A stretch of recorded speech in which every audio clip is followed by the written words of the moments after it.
ଦେଖନ୍ତୁ त्याग समर्पण जनसेवारे जे निजक समर्पित करिसेंती माननीय प्रधानमंत्री नरेंद्र मोदी जी जन्मदिन उपलक्षे भारतीय जनता पार्टी राष्ट्रीय सभापति निर्देश क्रमे सारा भारत वर्ष रे सेवा सप्ताह पालन करा जाउची एवं सेवा महायज्ञ मध्य पालन करा जाउची। विभिन्न प्रकार सेवामूलक काम हाथ को निया जाइची। आमर रक्तदान शिविर हो एवं फ्री हेल्थ कैंप हो कि विभिन्न हॉस्पिटल रोगी को विभिन्न सेवामूलक काम जोगे देवा हो, वृक्षरोपण हो एवं विभिन्न प्रकार बस्ती रे जाइकी सेवा जोगे देवार कार्यक्रम मध्य भारतीय जनता पार्टी माननीय प्रधानमंत्री जन्मदिन उपलक्षे हाथ को नहीं।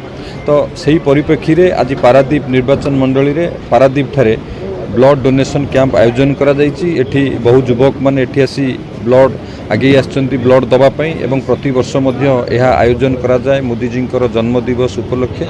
निश्चित भाव में जेतेबेले जड़े मनीष ता जीवन सेतेबेले यथार्थ हुए जेतेबेले से अन्यर साहाय्य आसे अन्यर उपकार आसे एवं ये रक्त ही मनीष जीवन सबुठारु मूल्यवान जिनस। यही जे रक्त देवे निश्चित भाव में अन्य कहा जीवन में से नुआ संजीवनी मध्य यही रक्त ही आनीपर।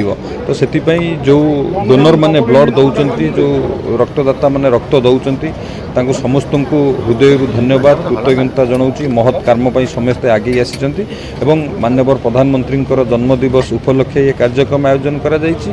आम समस्त पारादीपवासी तरफ राज्यवासी तरफ महाप्रभु जगन्नाथ को निकट रे प्रार्थना महाप्रभु जगन्नाथ एमती सहाय होंतु। आमर माननीय प्रधानमंत्री नरेंद्र मोदी जी भारत को सेवा जोगाई दिंतु एवं भारत को आगु को नवाई कार्यक्रम जारी रखु। से महाप्रभु जगन्नाथ आशीर्वाद तांको उपर रहू।